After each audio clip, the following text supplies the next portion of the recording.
School വിട്ട് വരുന്ന മക്കൾക്ക് കൊടുക്കാൻ പറ്റിയിട്ടുള്ള ഒരു കുഞ്ഞു റെസിപ്പി ആട്ടോ ഇന്ന് കാണിക്കാൻ പോകുന്നത്.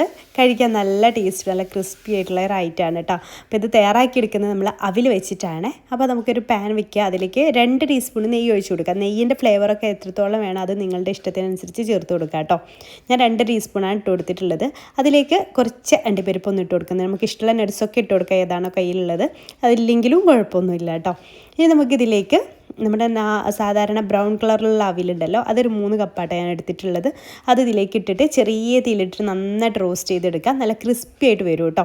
അപ്പോൾ ഈ നെയ്യ് ഇല്ലെങ്കിലും ഇത് ക്രിസ്പി ആയിട്ട് വരും. അപ്പോൾ നെയ്യ് ഇഷ്ടമില്ലെങ്കിൽ അങ്ങനെ ശേഷം നെയ്യും കൂടെ ഉണ്ടാകുമ്പോൾ അതിൻ്റെ ഫ്ലേവർ വരുമ്പോൾ ഒന്നുകൂടെ നല്ല ടേസ്റ്റി ആയിരിക്കും. അപ്പോൾ നല്ല ക്രിസ്പി ആക്കിയിട്ടൊന്ന് ഇത് വറുത്തെടുക്കുക.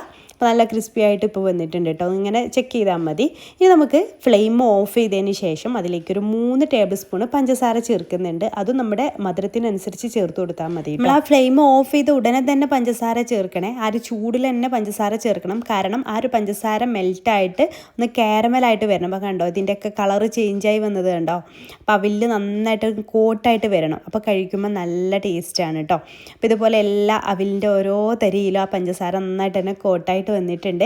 ഇനി നമുക്ക് വേണമെന്നുണ്ടെങ്കിൽ ഇതുപോലെ ബോട്ടിലൊക്കെ ആക്കിയിട്ട് കുറേ നാൾ സൂക്ഷിക്കാം കേട്ടോ. അപ്പം ഞാനിപ്പോൾ ഇതിലേക്ക് തേങ്ങ ചേർക്കുന്നുണ്ട്. ഒരു 1.5 കപ്പ് തേങ്ങ കൂടെ ചേർത്ത് മിക്സ് ചെയ്തെടുത്തിട്ടുണ്ട് കേട്ടോ. അപ്പോൾ തേങ്ങ ചേർത്ത് സൂക്ഷിക്കാനൊന്നും പറ്റില്ല. ഇഷ്ടമായാൽ ലൈക്ക് ചെയ്യാൻ മറക്കല്ലേ.